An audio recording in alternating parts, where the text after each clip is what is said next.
نہ کرنا، یعنی دل کی جو محبت ہے، دل کا جو میلان ہے، وہ اگر کسی ایک کی طرف زیادہ ہے، جیسے اولاد میں بھی ہوتا ہے کہ زیادہ فرمان بردار بچہ ہو، زیادہ ہوشیار سمجھدار بچہ ہو، زیادہ ہمدردی کرنے والا بچہ ہو، اس سے زیادہ محبت ہوتی ہے۔ لیکن اس کا تقاضا یہ نہیں ہے کہ آپ معاملات میں بھی اس کو ترجیح دیں، اس کو دوسروں پر برتری دیں۔ تو اسی طرح بیویوں میں بھی اگر ایک سے اس کے اخلاق، کردار، سمجھداری اور اچھے سلوک کی وجہ سے آپ کے دل میں اس کا مقام اور مرتبہ زیادہ ہے، لیکن اس کا جو رد عمل ہے یا اس کا جو اثر ہے وہ آپ کی تقسیم پہ نہیں ہونا چاہیے۔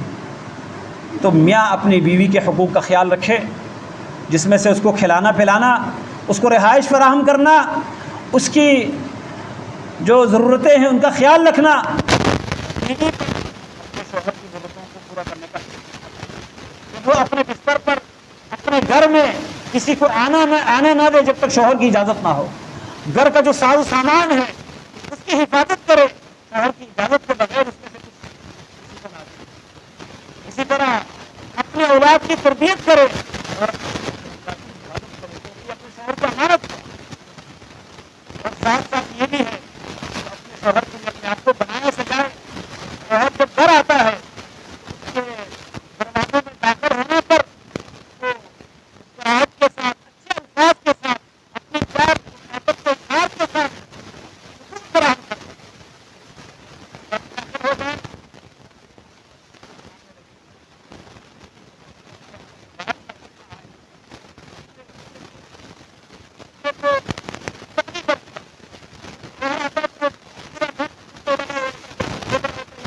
یا کچھ کہہ رہا ہوتا ہے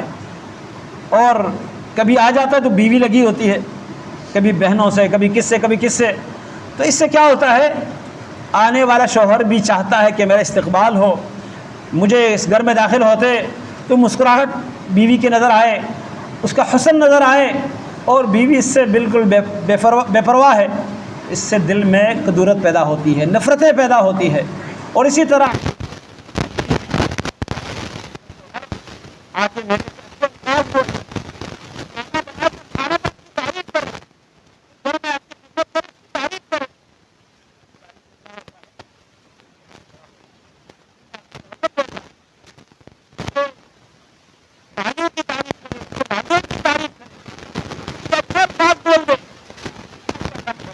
نقصان ہوگا، لیکن اس سے اس کا دل آپ کی محبت سے بھرے گا۔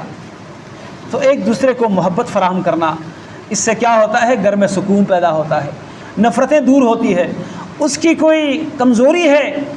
فطرتی طور پر